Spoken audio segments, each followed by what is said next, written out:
خپل وطن جوړو له نړۍ سره سیال خپل وطن جوړو له نړۍ سره سیال نور سمسور به یې کړو نور سمسور به یې کړو. 1403 د پرمختګ او بدلون کال. 1403 هجري لمریز کال د اسلامي امارت د لاسته راوړنو لپاره یو داسې نوی فصل او نوی پیل و چې په تیرو کلونو کې ساری نه لیدل کیږي. هغه هم په داسې حال کې چې د اشغال ټغر په بشپړ ډول ټول د جګړو دوړې ورو ورو کېناستې او د ملت زخمونه د وخت په درملو رغېدل افغانستان د پرمختګ او ودانۍ غیږ ته ورو ورو دننه شو.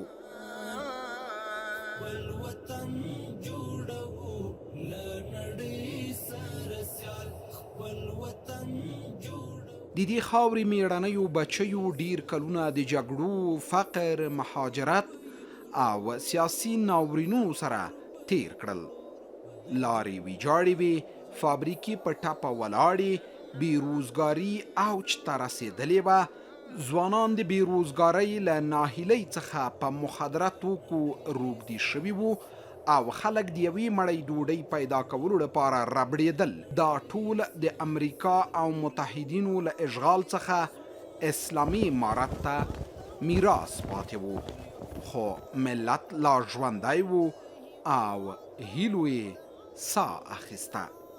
1403 لمریز کال د افغانستان لپاره د پرمختګ، رغونې او عملی اقدام کال و.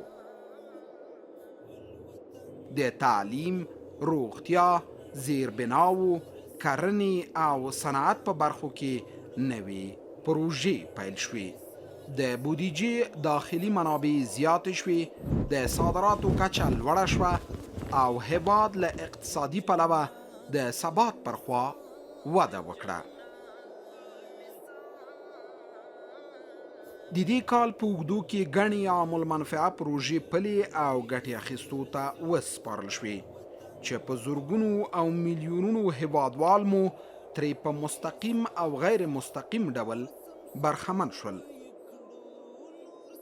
د یادو پروژو له ډلې د کابل کندهار لویه لاره چې 483 کیلومتره اوږدوالی لري، زیاته برخه یې ترې ورغول شوه.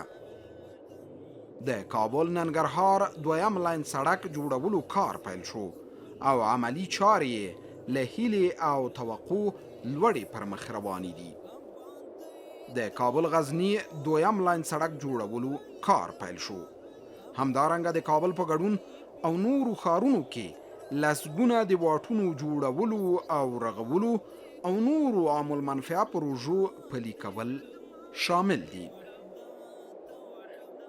د اوبو په برخه کې د آسیا په کچه د قوشتېپې ستر او ملي کانال چې د لومړي فاز چارې بشپړې، د دویم فاز چارې 80% پر مخ تللي دي او ژر به د دریم فاز چارې هم پیل شي چې په اړونده ساحه کې د 2 میلیونه څخه زیات نیالګي ایښودل شوي دي. د تخار ولایت د نمکاب کانال چې چارې بشپړې شوي دي.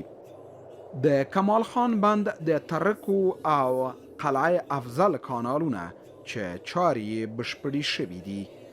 د زابل ولایت د تورې بند چې چارې بشپړې شوي دي.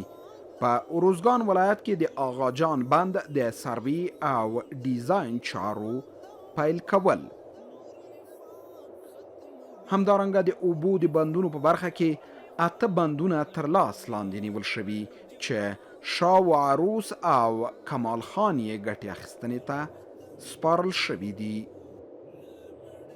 د سرپل ولایت د بلخاب ولسوالۍ د ډبرو سکرو کانونه چې د استخراج چارې روانې دي.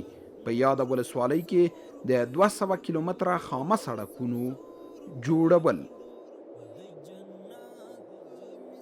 په کابل ښار کې 3 استوګنیز ښارګوټي چې چارې روانې دي.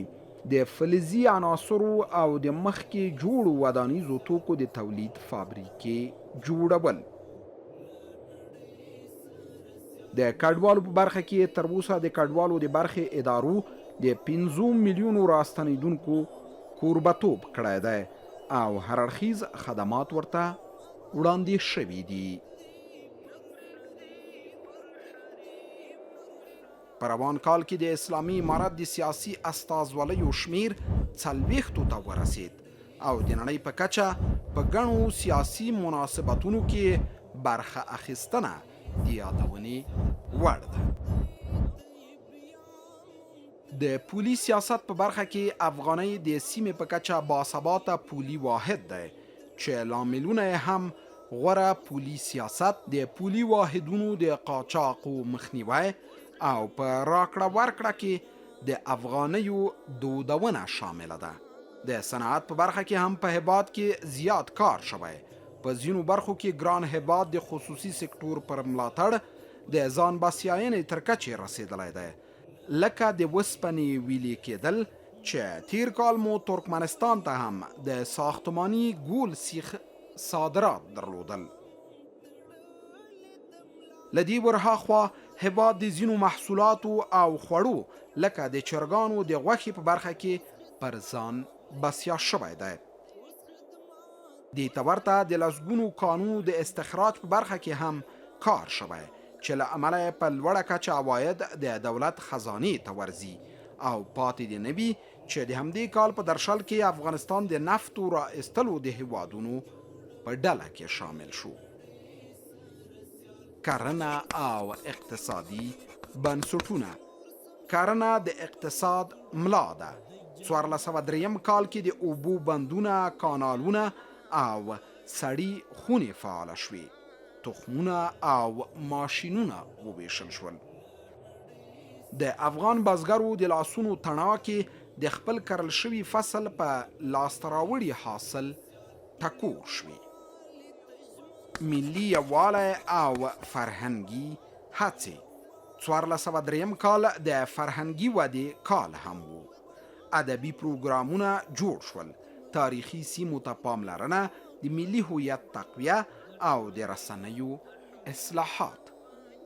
د ملت یووالي ته ارزښت ورکړل شو. په هیواد کې د هرې ژبې او کلتور درناوی شوی. ستونزې او ننګونې. خدا کال بې ستونزو هم نه و. اقتصادي فشارونه، سیاسي فشارونه او نړیوال بندیزونه لا هم پر ځای وو، خو د ملت عزم ټینګه کلا وه. د ولس هڅې، د خولو څاڅکي او قربانۍ دا ټول د راتلونکي هیله وه.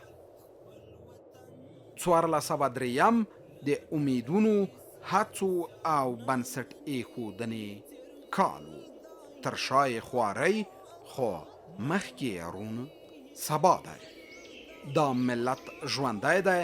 که فرصت ورکړل شي نو دا خاوره او هیواد به د تمدن، اقتصاد، علم او عدالت ستوری شي.